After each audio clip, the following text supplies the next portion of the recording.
In this WrestleTalk news, FTR Heat in WWE, an existential threat to AEW, an AEW contract expiring, and more. Subscribe and enable notifications to always on for daily wrestling news videos, and also updates on rappers turned professional wrestlers getting cast in major Hollywood blockbusters. Support WrestleTalk! Bunny Man does whatever a bunny man can. Hops around, lays an egg, hits Canadian destroyers off a ledge. Watch out, here comes the Bad Bunny Man. Expect your local movie theatre to be playing that catchy tune in a few years' time, because noted professional wrestler Bad Bunny has just been cast as a new frickin' Spider-Man. Got a WrestleMania match, got a Royal Rumble, and now he's a lead in a superhero movie. He is living my 12-year-old self-dream, and also my 34-year-old self-dream. Sony Pictures have announced that Bad Bunny will be the lead actor in their latest Spider-Verse movie, El Muerto. Cue that one guy saying loudly, "Oh yes, El Muerto, I know him, he's a great character," when actually nobody has ever heard of him before. But why is Bad Bunny suited to the role aside from his Latino heritage? Well, El Muerto shares the same profession that everyone around the world knows Bunny for. He's a professional wrestler, of course, who gets his super strength powers from his luchador mask. And as Mr. Bunny said on the announcement, it's amazing, incredible, I love wrestling,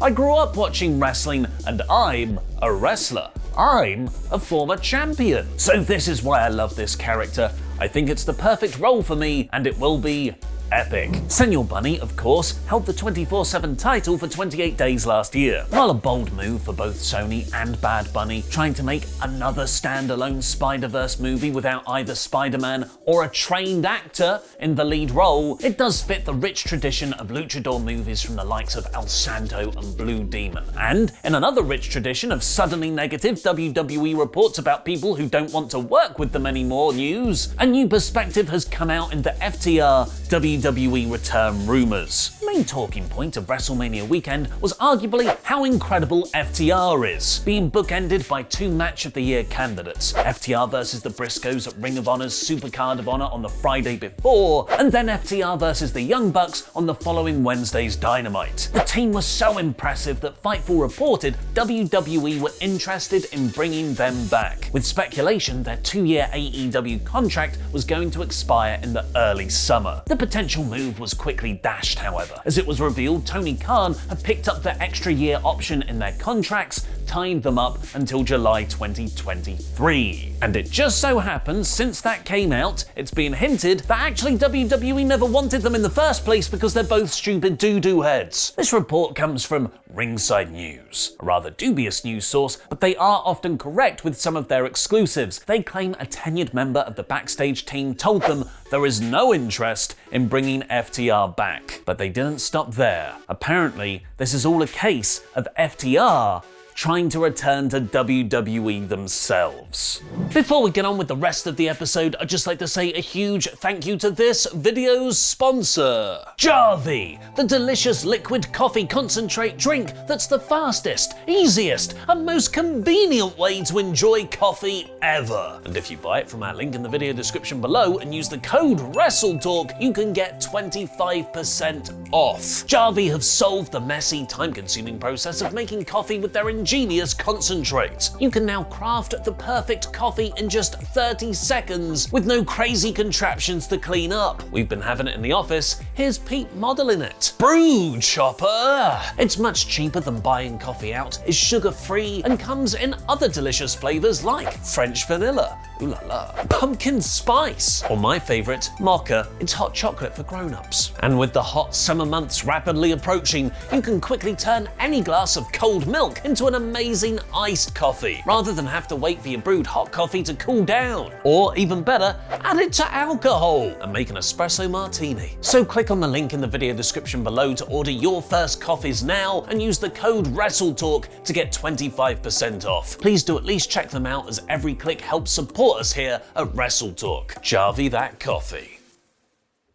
Dax Wilder and Cash Wheeler have been real-life good friends with Edge ever since they helped train with him before his WWE return in January 2020. Edge even referenced them on WWE TV back on an October episode of SmackDown, where he told Beth Phoenix he'd send Daniel and David round to stop Seth Rollins' home invasion angle. Daniel and David are the real-life names of Dax and Cash, and they live locally to Edge's North Carolina home. According to Ringside News, FTR tried to float interest in returning to WWE through Edge, but there was none because, as their source claimed, they are seen as mid-carders who just complain, both internally and to the media, and they're not seen as appealing to a worldwide audience past the hardcores who are too busy giving star ratings for matches. It continued saying Cash was the worst of the two when it came to complaining. There were also confrontations with members of the creative team over their direction on WWE television. Cash, how could you not be happy with a segment filmed around shaving Dax's back in the shower? I guess the real question here is, do we believe this report? Fightful has proven itself to be incredibly trustworthy for breaking wrestling news, and their original report said WWE was interested in bringing FTR back in. Ringside News, whose sources often feel like mouthpieces for WWE's agenda, started claiming that wasn't the case, and actually FTR are difficult to work with, a line we've seen come out from WWE sources for multiple other wrestlers that join AEW, like Keith Lee and Jeff Hardy. That's not to say the original Fightful report might not have been an agenda either. Wrestlers are often known to leak information like that to sites in order to drum up interest in their contracts. It's a negotiation ploy. Where that falls down here though is that AEW seem to have already picked up FTR for another year. Interestingly, on the most recent episode of The Sessions with Renee Paquette, No More Oral, FTR have actually spoken on the rumours about WWE wanting them back, saying they don't know anything more than anyone else, and I told Tony that there's no way that we would ever talk contracts with anybody while we were working for him. We have way too much respect for him and our word means something. Dax continued saying money is not everything for us, and that their wrestling legacy is just as, if not more, important, and they doubt whether WWE would ever focus on their tag division enough to make it worth it, and they speculate whether this could all just be a case of WWE not wanting FTR in AEW rather than WWE actually wanting FTR for themselves. And FTR aren't the only ones who are choosing AEW. Producer Pat Buck, seen here being beaten up by Nia Jax, left WWE the day after producing some of the biggest matches of WrestleMania weekend. He tweeted that this was to spend more time with his family, but psych, it was also to totally join AEW.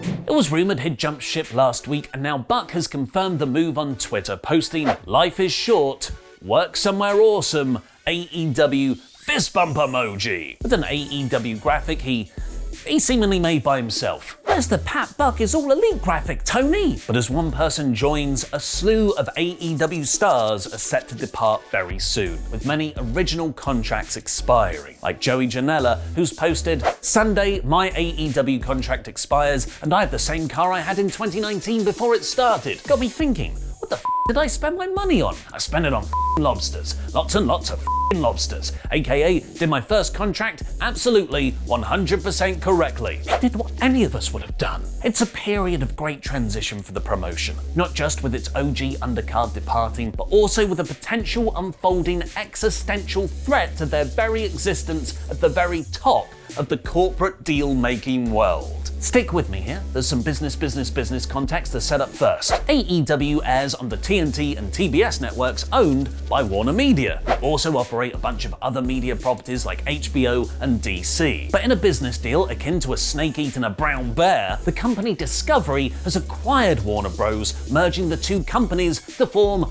Warner Bros. Discovery, a $43 billion deal that Discovery took on $30 billion of debt to finance. And with great debt comes great frugality. The new chief executive, David Zaslav, is known as a cost cutter. He's already scrapped CNN's streaming service, although that was significantly underperforming all by itself, and is expected to make a lot of other efficiency savings throughout the corporation. This involves pulling back on chunky investments, which Variety reports has seen TBS CBS and TNT halt production on scripted series and are no longer developing any new scripted content. AEW's contract with TNT expires at the end of this year. Before the merger, it was expected they could get a lot more money, with both Dynamite and Rampage's rating performances since their last deal. There's been no direct news about this, but the Discovery takeover has now cast a cloud of uncertainty over everything in the new company. Poor Tony Schiavone appears to be having post-traumatic flashbacks here, as this is exactly what killed WCW. Contrary to the popular belief of bad booking and Hulk Hogan's contracts and Vince Russo, the real reason WCW ended in 2001 was because Time Warner merged with AOL. The new management simply decided they didn't want wrestling anymore, and Vince McMahon